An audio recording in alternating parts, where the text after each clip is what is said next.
Hi, it's Nicole McGork with this week's From Start to Finish video, brought to you by 2peasinabucket.com.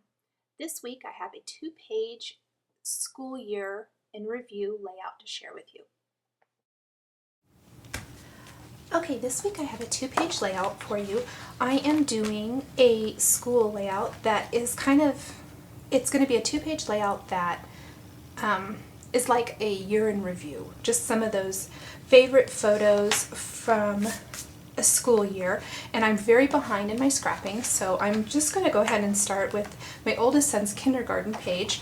I've done random ones here and there, but nothing. Like I said, I'm very much behind. So I'm wanting to use a lot of photos. So for this page, I used a couple of templates to print my photos. So I've got 9 here and then 6 photos here. So that's quite a few photos, so it's going to be a pretty photo intensive layout. So there's that. For my paper, I pulled quite a few primary papers. I originally thought I would go a different direction, but then it just wasn't really working. So what I have here is some white cardstock for my base, and then I picked some things from Bella Boulevard, a lot of paper from Bella Boulevard, and some Doodlebug. This is a red with white polka dot from the Family Dynamics. This green kind of looks like notebook paper is from the Mr. Boy collection from Bella Boulevard. Then I've got this nice orange petite print from Doodlebug. I've used part of this before. This is from Bella Boulevard from their Sophisticates collection, and you can see this encompasses a lot of different colors, so I just kind of pulled colors from here to get some kind of solid, not exactly solids, but you can see what I pulled there. But then here's a yellow from the Doodlebug Petite Prints. I guess it's Bumblebee is the correct name. Then here is another one. This is the swimming pool. And then I have this kind of ledgerish looking white one from the Family Dynamics collection from Bella Boulevard. So again, it's just a scrap. I'll probably use it to either type my journaling over or something like that.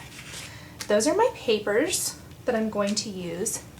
And then I grabbed a couple of sheets of the Bella Boulevard cardstock stickers. I particularly liked the size of the number stickers on these to put the school year on my page. I don't know whether I'll use the black or the red yet. I just went ahead and pulled them both out to see which one I liked better.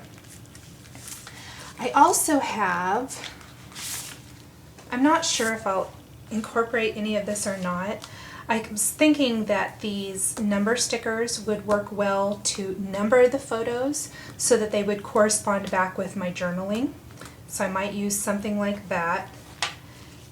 These border stickers coordinate with the papers nicely. I might be using some of those. There's some nice cardstock stickers here. These are all from the Echo Park Dots and Stripes. And then I went ahead and grabbed some school themed stickers and embellishments. I will not be using all of these by any means, but I went ahead and grabbed a whole bunch of stuff just so I had some options laying out. So I've got the schoolhouse cardstock stickers from October Afternoon, the labels and the word stickers from the report card collection from October Afternoon, some October Afternoon rub-ons,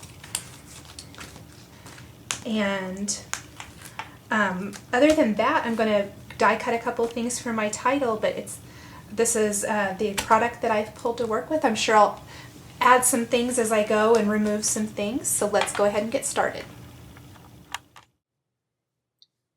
The first thing I'm going to do is trim some of my pattern paper for my layout, and I'm just trying to get this polka dot as even as possible since it's going to be going across a 2-page spread. I cut that the polka dot about, I think, 1.5 inches, and then the yellow at the top is about 3.5 inches wide by 12 inches long. I'm just going to lay out some of my pieces here.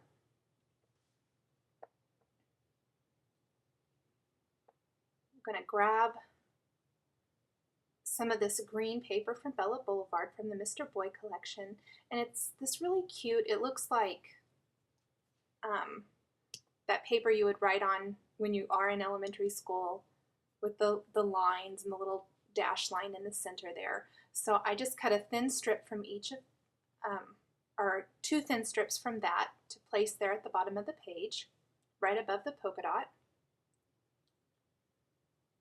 And some orange from one of the Doodlebug Petite Print papers for each side.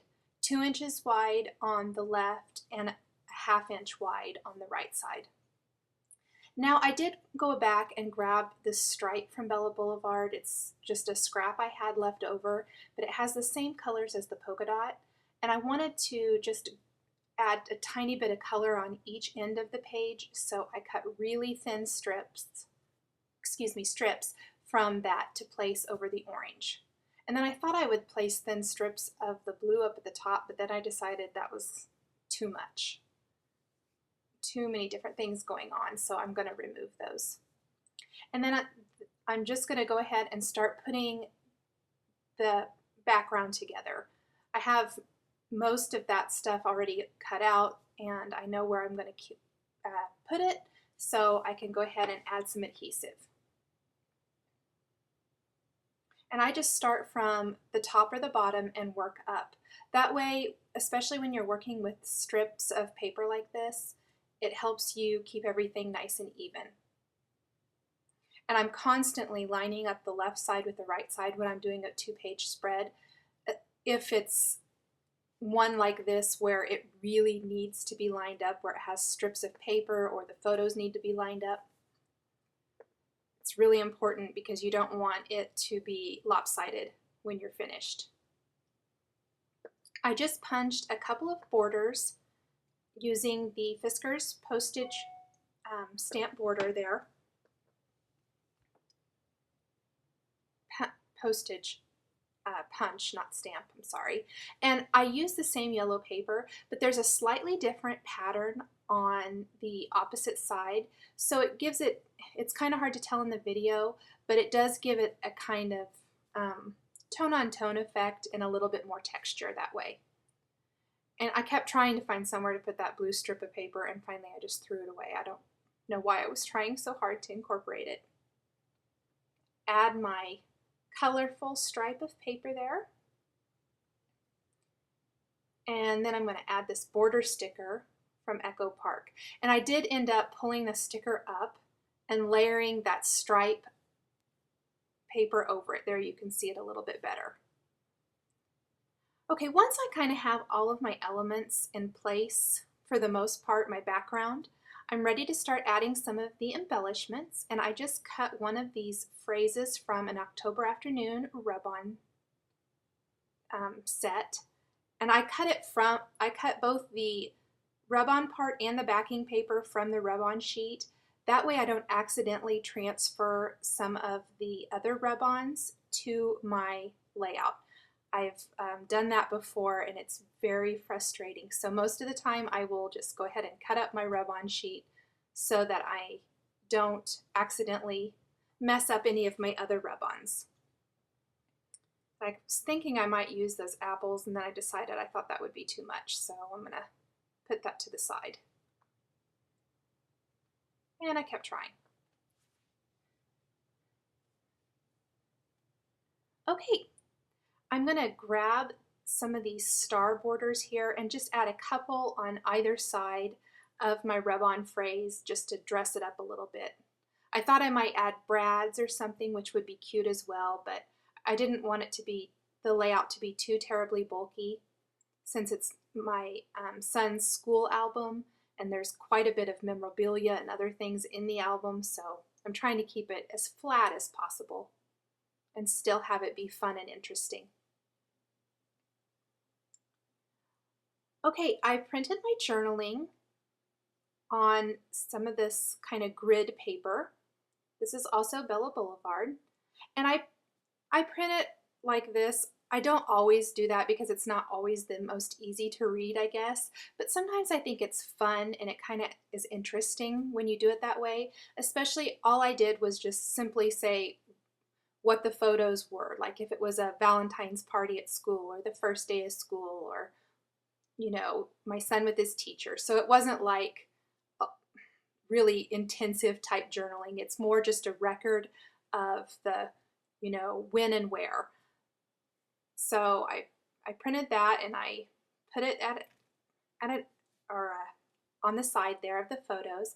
And then I die cut this title out of black cardstock, which it looks cute like that, but I went ahead and cut it again from some of the Doodlebug Petite Print, the swimming pool paper.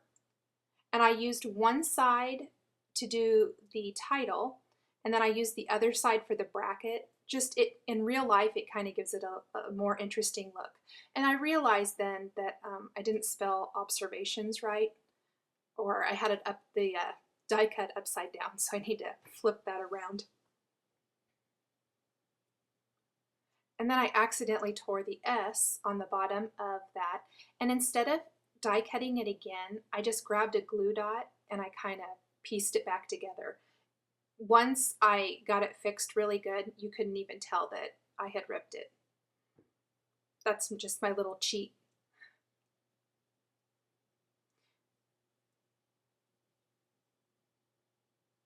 The die cut kind of adds a fun look to that journaling block. You could also use letter stickers and all kinds of different things. Okay, I have some other journaling sheets here. They're both from Creative Cafe, I think, or Art Warehouse.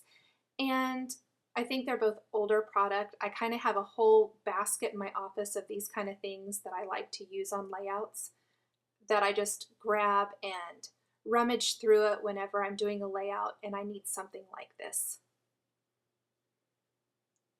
So I'm just going to pop those things there, adding some stickers and things for dimension without the bulk. And I'm using lots of school-themed stickers and embellishments, but not really school-themed pattern paper.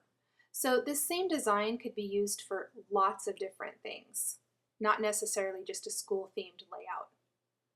I'm taking the Lawn Fawn Smitty's ABCs and I'm simply laying them out here on my die cut sheet to make sure that it's going to fit, but I'm going to customize a couple of those little places there where it says grade and my teacher's name with the stamp set. I could have run it through the printer or I could have handwritten it, but I thought it would be kind of fun like this. This is a really fun font that I thought would be cute for this type of page. These little ones kind of can stick to your fingers at times, so I ended up just sticking them right to my acrylic block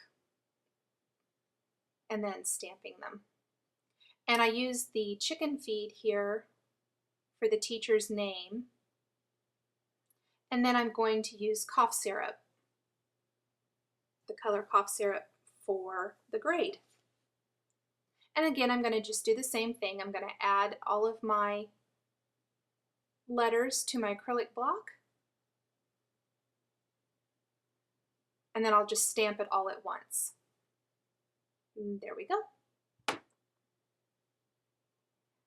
And then I'm just going to customize that just a little bit further with another rub-on, just this cute little happy face from October Afternoon. And I kind of crinkle up some of that so it looks more like it was really torn from a notebook and it's a little bit worn. And then I'm just customizing some of the photos with those little teeny tiny October Afternoon stickers. Just kind of adds a fun touch, especially to a page that has lots of photos. Adding a few more pieces. I thought I might add some twine there or baker's twine, but I decided not to. Just really wasn't working with the page. So I did add a couple of paper clips. I love these Tim Holtz clips.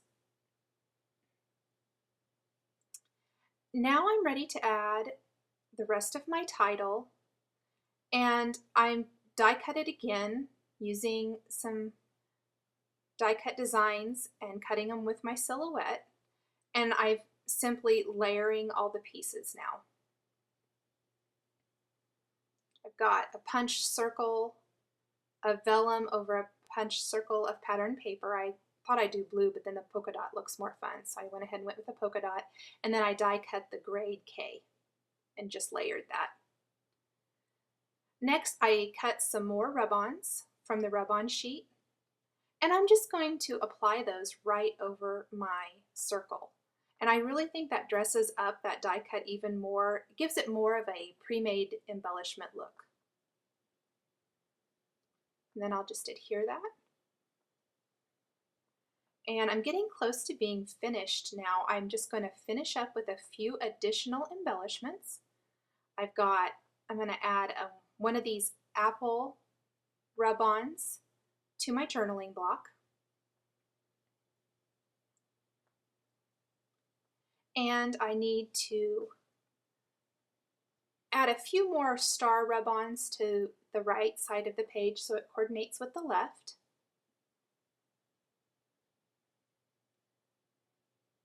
Move all that out of the way. And then I have a couple more stickers I'm going to put on my page there. I'm going to stamp the date and place that on a October Afternoon Label sticker and add a couple of brads. And the page is finished. For more information on this layout, please visit twopiesindabucket.com on May 25th, 2011, under the From Start to Finish in the Designer Garden. Thanks for watching.